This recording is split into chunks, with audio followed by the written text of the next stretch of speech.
BJP. Kerala ഘടകത്തിലെ നേതാക്കൾ തെരഞ്ഞെടുപ്പ് ഫണ്ടായി 4 കോടിയിലധികം രൂപ വെട്ടിച്ചു എന്ന് പറഞ്ഞത് ബി.ജെ.പി. നേതാവായ പി.സി. ജോർജ് തന്നെയാണ് എന്ന് വ്യക്തമാക്കിക്കൊണ്ടാണ് റിപ്പോർട്ടർ ടി.വി. ഇന്ന് രാവിലെ ഈ വാർത്ത പുറത്തുവിട്ടത്.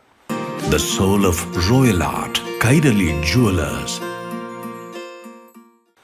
എന്നാൽ പി.സി. ജോർജ് എരുമേലിയിൽ പറഞ്ഞതിൻ്റെ വിശദാംശങ്ങളാണ് തങ്ങൾ പുറത്തുവിടുന്നത് എന്നാണ് അവർ പറഞ്ഞത്. പക്ഷേ അത് സംബന്ധിച്ച കൃത്യമായ തെളിവുകളോ രേഖകളോ അല്ലെങ്കിൽ അദ്ദേഹം പറഞ്ഞതിൻ്റെ വ്യക്തമായ ബൈറ്റോ ഒന്നും റിപ്പോർട്ടർ ടി.വി. ആ സമയത്ത് സംപ്രേഷണം ചെയ്തില്ല. പക്ഷേ ഇത് വലിയ ചർച്ചയായി, വലിയ രാഷ്ട്രീയ ചർച്ചയായി.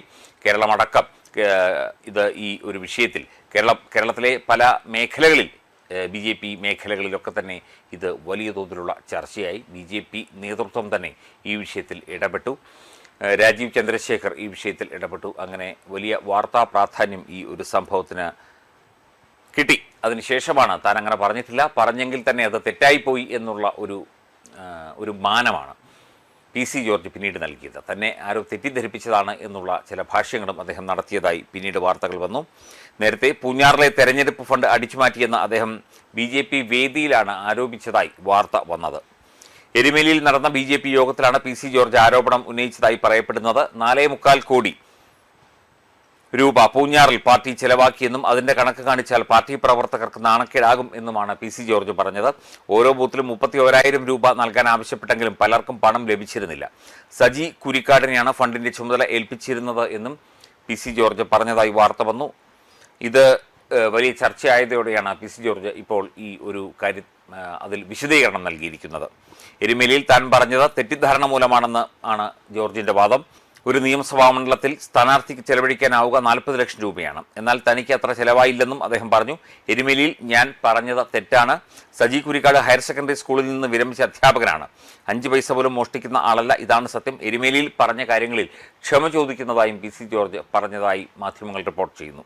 ബി.ജെ.പി. വിടുന്ന പ്രശ്നം ഉദിക്കുന്നില്ലെന്നും പി.സി. ജോർജ് കൂട്ടിച്ചേർത്തു. തനിക്ക് ഒറ്റ തന്തയുള്ളൂ, അത് ബഹുമാനപ്പെട്ട നരേന്ദ്രമോദി തന്നെയാണ്. മാറുന്ന പ്രശ്നമില്ല. ക്രിസ്ത്യൻ സമുദായം ഒറ്റക്കെട്ടായി യു.ഡി.എഫിനെ പിന്തുണയ്ക്കാൻ തീരുമാനിച്ചതാണ് തൻ്റെ തോൽവിക്ക് കാരണമായത് എന്ന കാര്യവുമൊക്കെ പറഞ്ഞു. ഇതിപ്പോൾ വലിയ തോതിലുള്ള രാഷ്ട്രീയ ചർച്ചകൾക്ക് വഴിവെച്ചിരിക്കുകയാണെന്നാണ് മനസ്സിലാകുന്നത്. പി.സി. ജോർജിൻ്റെ ഇത്തരം വാദങ്ങൾ, ഇതിനകത്ത് സംഭവിച്ചത് എന്താണ്, ഇദ്ദേഹം പറഞ്ഞത് എന്താണ് എന്ന കാര്യത്തെക്കുറിച്ചുള്ള സമ്പൂർണ്ണമായ വ്യക്തത ഇപ്പോൾ ഇല്ലാതെയാണ് എന്ന് തോന്നുന്നു മാധ്യമങ്ങൾ പലപ്പോഴും ഈ വാർത്തകൾ റിപ്പോർട്ട് ചെയ്യുന്നത്. ഇദ്ദേഹം പറഞ്ഞതായി രാവിലെ റിപ്പോർട്ടർ ടി.വി. പറയുന്നു. അതിനുശേഷം അദ്ദേഹം പറഞ്ഞു എന്ന് സംബന്ധിച്ചതായി ചില ഉറപ്പുകൾ ലഭിക്കുന്നു, ചില സൂചനകൾ ലഭിക്കുന്നു. അതിനുശേഷം അദ്ദേഹം മാറ്റി പറഞ്ഞതായി മാതൃഭൂമി അടക്കമുള്ള മാധ്യമങ്ങൾ വാർത്ത നൽകുന്നു. എന്തായാലും തെരഞ്ഞെടുപ്പ് ഫണ്ടുമായി ബന്ധപ്പെട്ട ചർച്ചകളുടെ ഒരു ബാക്കി പത്രമായിട്ട് വേണമെങ്കിൽ ഇതിനെ വിശേഷിപ്പിക്കാം. തിരുവനന്തപുരത്ത് ബി.ജെ.പി. ഫണ്ട് ഇത്തരത്തിൽ തിരിമറിച്ചതായുള്ള ചില വിവാദങ്ങളും ആരോപണങ്ങളും പരാതികളും ഉണ്ടായിരുന്നു. അതിന് സമാനമായി തന്നെയാണോ ഇപ്പോൾ പൂഞ്ഞാറിലും ഇതൊക്കെ സംഭവിക്കുന്നത് എന്നതിനെക്കുറിച്ച് കൂടുതൽ കാര്യങ്ങൾ അറിയേണ്ടതുണ്ട്.